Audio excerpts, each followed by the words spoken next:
Nang mag-umaga, pumili siya ng 12 alagad na tinawag niyang mga apostol.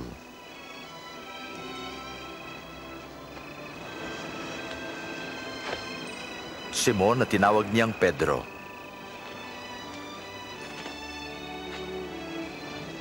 At Andres na kanyang kapatid. Santiago.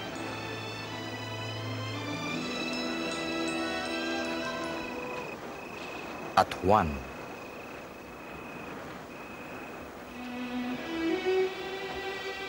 Felipe. Bartolome. Mateo.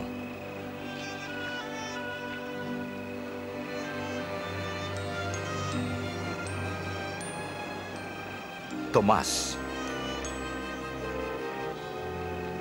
Santiago na anak ni Alfeo.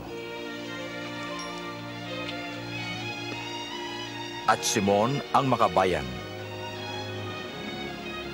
At si Judas na kapatid ni Santiago. At si Judas Iscariote na naging taksil.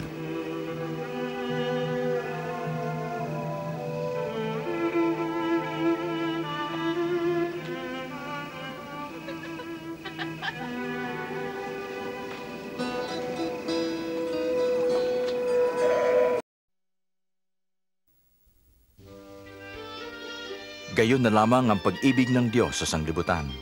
Kaya ibinigay niya ang kanyang bugtong na anak upang ang sinumang sumampalataya sa kanya ay di mapahamak, kundi magkaroon ng buhay na walang hanggan. Ginawa niya ito hindi upang hatulan ng sanglibutan, kundi ito'y iligtas. Sa ngayon, napakarami na mga tagasunod ni Jesus. Itinala ng 4 na ebanghelyong pasimula ng pananampalatayang Kristiyano. Bagamat iba't iba ang pagkakasalaysay ng mga pangyayari, ito ang kasaysayan ng kanyang buhay na hinango mula sa ebanghelyo ayon kay Lucas.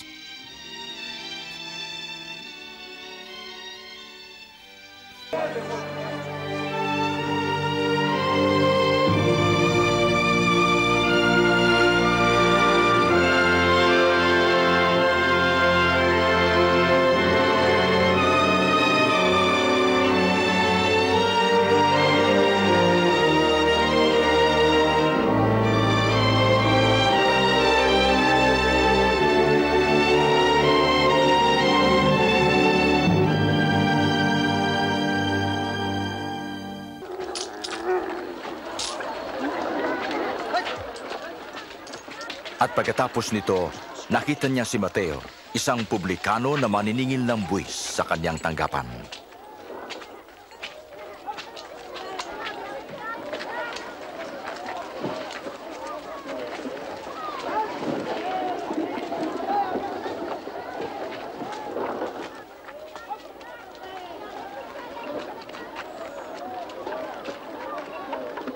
Sumunod ka.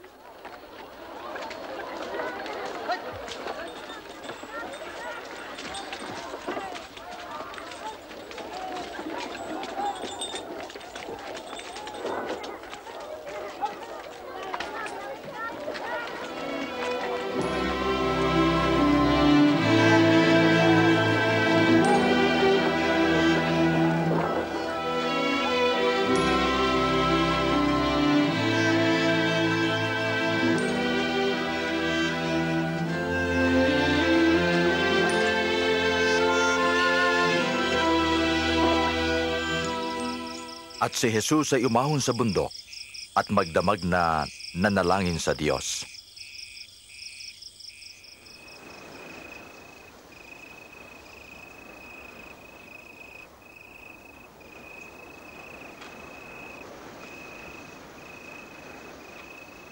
Nang mag-umaga, pumili siya ng 12 alagad na tinawag niyang mga apostol.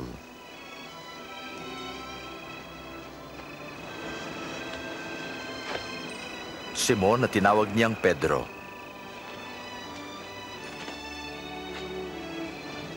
At Andres na kanyang kapatid. Santiago.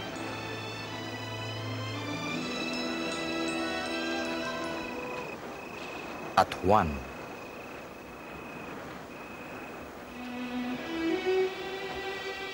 Felipe, Bartolome, Mateo,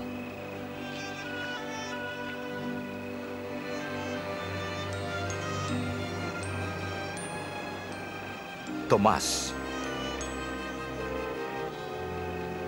Santiago na anak ni Alfeo, at Simon ang makabayan, at si Judas na kapatid ni Santiago,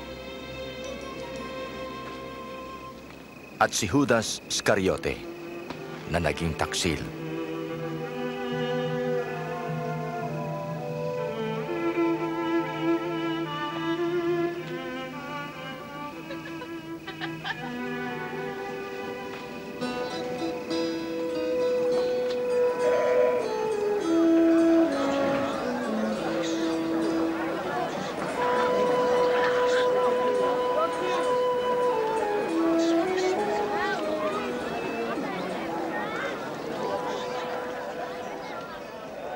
Mapapalad kayo mahihirap, pagkat sa inyo ang kaharian ng Diyos.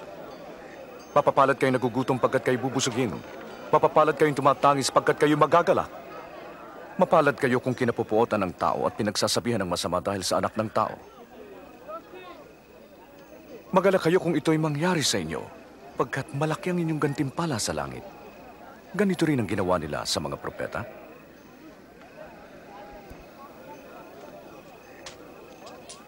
Labing-anim, labing-pito,